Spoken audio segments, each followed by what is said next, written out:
নমস্কাৰ পাঠ কৰিছোঁ সৈয়দ আব্দুল মালিকৰ সৰুসমুখীৰ স্বপ্নৰ চতুৰ্থটি খণ্ড।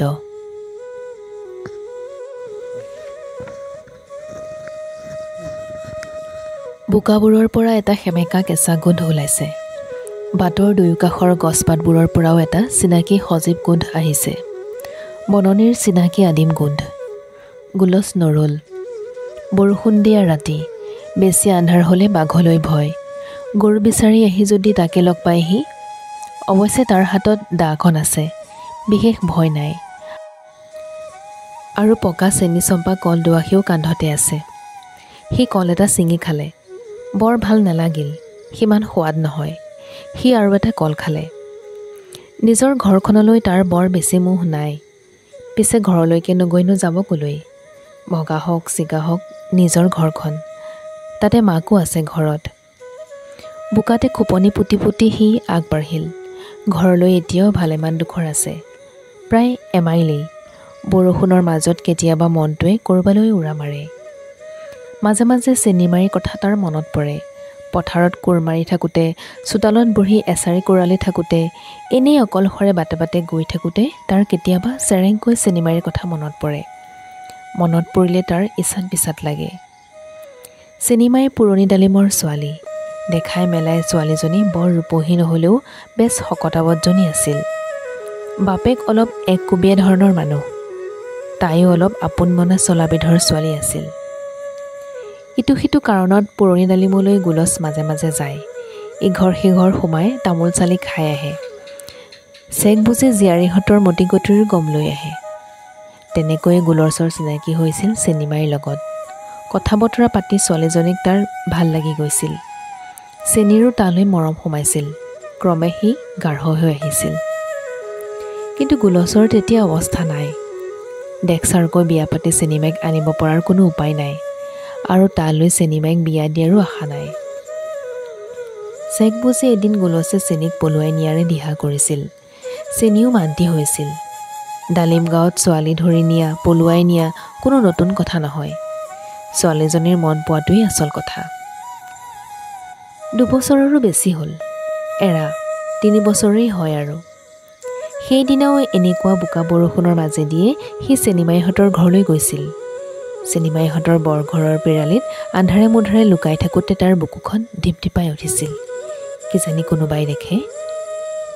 পিছে জৰজৰীয়া বৰষুণত চেনিমাইৰ বাপেক ফুট গধূলিতে শুলে।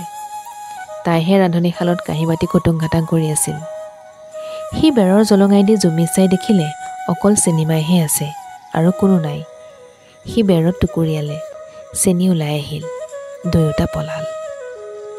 পিছে কি হ'ব? পিছদিনাই হোৱা লাগিল গোটেইখন গাঁৱত। ইন্দ্ৰ নেপালীৰ গোহালি ঘৰত দুয়োটাকে বিচাৰি পালে। বিচাৰ হ'ল। গঞা ৰাইজে ক'লে, যি হ'ল হ'ল, ল'ৰা ছোৱালীৰ মন খাইছে যেতিয়া বিয়া পাতি দে। গোলচৰ বাপেক জকজকাই উঠিল। পলুৰী ছোৱালীক বোৱাৰী কৰি ঘৰ সোমোৱা মতা কোনটো আছ? আহ, চোৱা কৰিম। বুঢ়াই দা জোকাৰিলে। মোৰ ছোৱালীক পলুৱাই নিয়ে? বাৰু হাহ, ময়ো যদি উমুকা হওঁ, চাওঁচোন কোন কুকুৰে মোৰ ছোৱালীলৈ হাত মেলে। চেনিমাৰে বৰ বাপেক চফিয়ত বুঢ়াই এনে ভেকাহি মাৰিলে যে আৰু কোনোৱে একো কথা ক'বৰ সাহ নকৰিলে। চফিয়ত সহজে বেকা হোৱা বিধৰ মানুহ নহয়। বিয়াখন নহ'ল। গোলচে একো কৰিব নোৱাৰিলে। কান্দি কান্দি চেনিমাই বাপেকৰ লগত গুচি গ'ল। পিছদিনাই গোলচক বাপেকে ঘৰৰ বাছ কৰি খেদি দিলে। তই মোৰ পো হৈ নাক কাণ কটালি। মোৰ ঘৰত তোৰ ছাঁটো দেখিলেও কাটি দুখৰ কৰিম। যা, ক'ত মৰ মৰগৈ। তই মোৰ সা সম্পত্তিৰ কোটা এগছো নেপাৱ। মাকে গোলচৰ হৈ ওকালতি কৰিছিল। পুতেকৰ লগতে মাককো ঘৰৰ বাহিৰ কৰি দিলে। বুঢ়াৰ বৰ পুতেক বৰ বোৱাৰীয়েক লগতে থাকে। তদুপৰি সৰু ঘৈণীয়েকো আছে। গোলচ আৰু মাক গুচি আহিলত একো হানি নহ'ল। গোলচে লোকৰ পেলনীয়া ঘৰ এটাৰ চাল বেৰ গোটাই মাটি অকণমান লৈ এটা ঘৰ সাজিলে। বাপেকক শুনাই আহিল, মৰিবলৈ ওলালেও নিবিচাৰিবি, মই ওলালোঁ আৰু সোমাওহি যদি কুকুৰ বুলিবি। মাক পুতেক বেলেগ হ'ল, আজিও আছে।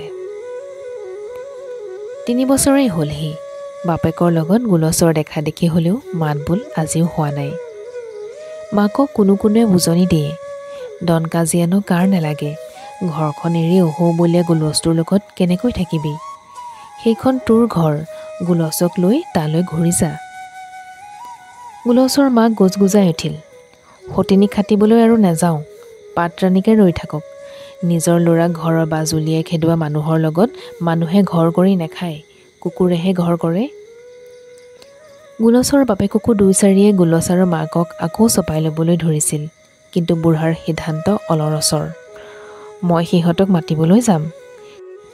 সিহঁত মাক পুতেকে মোৰ নাক কটালে, কোনোবা আহিব খুজিছে যদি আহক, চোৱাপতনিত ঠাইৰ নাটনি হোৱা নাই।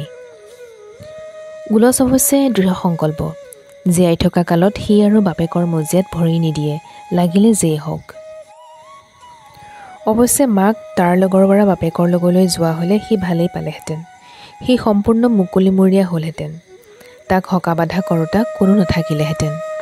কিন্তু মাকক সি এই কথা কেতিয়াও নকয়, বৰং সি কয়, তালৈ নগ'লে যদি খাবলৈ নেপাই মৰ, তেওঁ নাযাবি। তোৰ পুতেৰ বোৱাৰীয়ে যদি তোক চিনি নাপায়, তোৰনো কি কৰজ পৰিছে সিহঁতৰ কথা ভাবিবলৈ। মাক ডালিম গাঁৱৰে ছোৱালী, বহি খাব নাজানে। 5 বছৰীয়াৰ পৰা ভৰি কঠীয়া তুলি খৰি ফালি ঢেঁকী খুন্দি খাইছে, কাম কৰিবলৈ ভয় নকৰে। গাটো ভালে থাকে মানে মাগি নেখাওঁ, খাটি খাম।